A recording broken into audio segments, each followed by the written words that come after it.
All right, so I guess the first kind of social media is obviously having a growing influence on our culture and the way that we communicate with each other, and the amount of control that they have over, what kind of narratives are allowed to be seen, and the types of things that people are allowed to talk about on the internet is clearly becoming more and more of a question for these big, huge conservative or these big, huge social media companies. Absolutely. So, what? When it comes to like censorship, there's like the shadow banning and all of these different things that these companies are doing to prevent conservatives from speaking. Right. What, if anything, should we do about it? They need to be broke up. Their monopolies need to be broke up like jigsaw puzzles, if you want my truth. I mean, they're just too powerful. Their algorithms. You can say something on there, and if it benefits them, it'll show up, flashing in a skywriting or something. I mean, they're all tied together. I believe that. I've been involved. It's happened to me. The blocking. My message to get out. Anything I want to say good about the president because I met him and all the great things he's done. This gets blocked by me. I finally got a blue check on Twitter after all this time. But I think between that and all the social media, I just think it needs to be either it has to be something's got to be done with you. Either you regulate it somehow or tax it so you can control it. I don't know, but it's not a fair platform.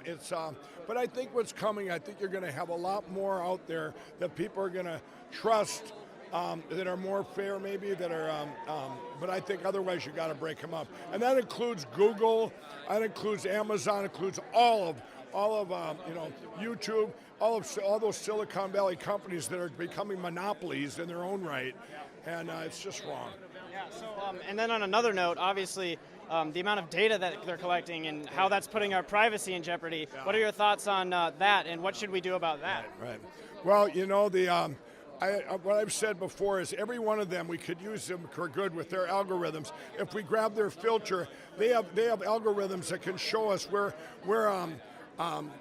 terrorism, where things that are going to happen if that'll show that someone might be able to commit a crime that day.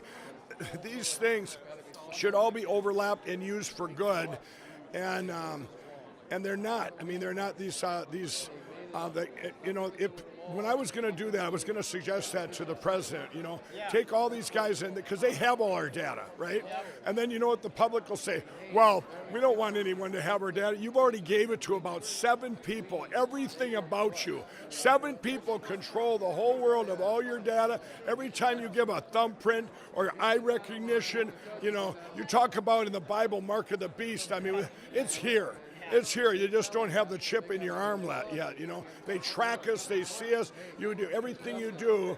All of a sudden, here's an advertiser or something. It's all about money, and it's very wrong. Right now, I'm going through a thing where they have my private number, and I get these rings over and over and over again from a company, and I'll name them Blue Cross Blue Shield. I think it's corrupt that they sit there and blast me with these recordings, and I can't get them shut off, and I might have to change numbers now.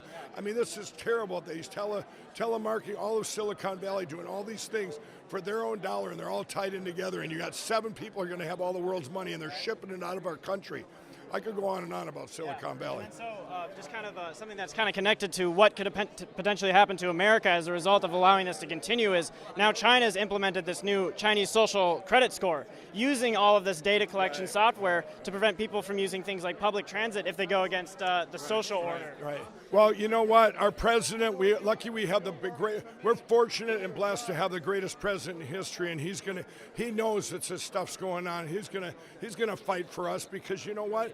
If it went on any longer, pretty soon they would have controlled everything. And it is coming more and more of what you're just saying. Yeah, awesome. It's great talking to you, Mike. Thank you for answering our questions.